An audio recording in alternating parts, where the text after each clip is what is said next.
Je suis tombée sur cette vidéo et ça m'a profondément marqué. Yeah. Baby, take off his shirt. Excited? Help him please. Yeah. I'm very excited. Probably my neck Oh, I can was walk like, with make my sure these balls to the side. Vous savez ce qui rend heureuse cette femme-ci sur la vidéo? Le médecin ou celui qui l'aide est en train de lui demander « Est-ce que vous êtes enthousiaste ?» Elle dit oui. Elle dit oui. Je suis toute enthousiaste à l'idée de pouvoir enfin marcher avec mes garçons au parc.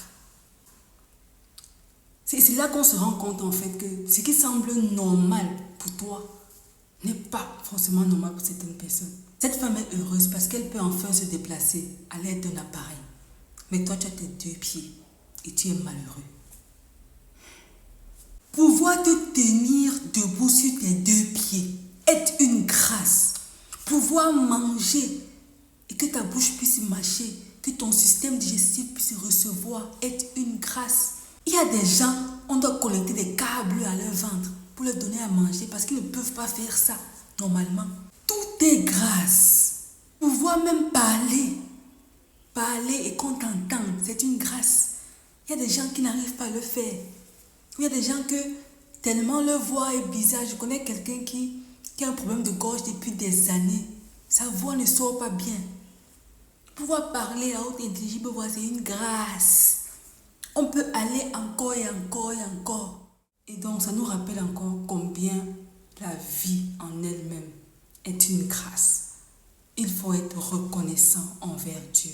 Quelqu'un avait chanté « La vie que Dieu te donne, si elle est payante, pourras-tu payer ?» Que si on mettait un compteur sur ton nez à chaque fois pour pouvoir décompter et que tu puisses payer, est-ce que tu pourrais payer? Il y a des gens qui n'arrivent pas à respirer. On achète de l'oxygène pour qu'ils puissent respirer. Tu t'imagines? Et tout l'oxygène que tu inhales jour après jour là.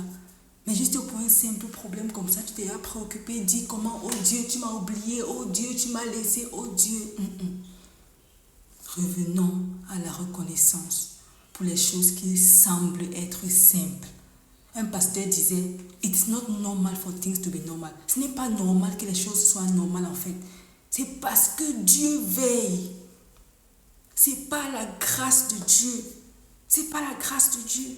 Le fait que tu te blesses et que le sang sorte là comme ça, est-ce que tu sais que c'est aussi une grâce? Parce qu'il y a des gens qui sont anémiques sévèrement. Le sang là, ils n'en ont pas. J'avais suivi une vidéo une fois sur le net. Toute la famille là a une certaine paralysie. Ça veut dire eux ils rampent. Ils n'arrivent pas à se tenir debout parce qu'ils ont de la fragilité dans les os. C'est un problème de sang. Mais toi, tu peux marcher. Tu peux respirer. Tu trouves quand même le moyen. Le moyen. Bon, c'est vrai quand même qu'après nous sommes humains. Mais nous devons nous battre en fait. Parce que souvent, c'est pas évident. Au milieu de beaucoup de tumulte, au milieu de beaucoup de problèmes, tu oublies facilement tes grâces. Tu te comportes un peu comme le peuple d'Israël parce que ce que le peuple d'Israël faisait dans le désert là, ce sont les trucs que nous aussi on a l'habitude de faire. Pour un petit problème comme ça, tu vas oublier tout ce que Dieu a déjà eu à faire pour toi et tu vas te focaliser sur le problème, Raison pour laquelle les méditations sont importantes. Quand tu prends du temps vraiment pour dire, Seigneur, même cette situation, si je ne vois pas d'issue, mais je sais quand même que tout ce que tu fais pour moi là, quand je compte, quand je fais le décompte des bénédictions dans ma vie, Seigneur, en tout cas, ce sera géré.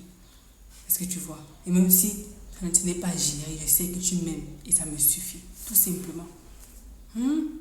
Et si donc, je ne sais pas ce que tu traverses, cette phrase ici qu'on a l'habitude de dire, mais ôte un peu ton regard de ton problème et puis regarde tout ce qui est grâce autour de toi. Quand je fais une vidéo comme celle-ci, c'est également pour moi, pour me souvenir lorsque des temps chauds arrivent. Et j'aurai toujours 2-3 amis qui vont me dire, mais rappelle-toi que toi-même tu avais dit que ça. Et puis ça nous encourage. Parce que nous tous, on a des moments de questionnement et tout. Voilà Jérémie le prophète qui dira quelque chose dans ce sens-là qui est juste magnifique.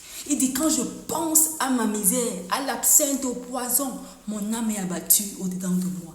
Mais, voici ce que je veux repasser à mon cœur, ce qui me donne de l'espérance. Quoi? Il parle de quoi? Les bontés de l'Éternel ne sont pas épuisées. Ses compassions ne sont pas à leur terme.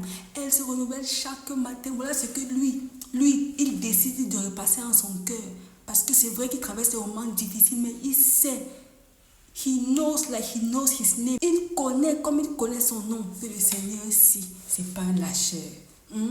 Et pour chuter avec David, David dira, pourquoi t'as battu mon âme et j'ai mis Dieu au-dedans de moi?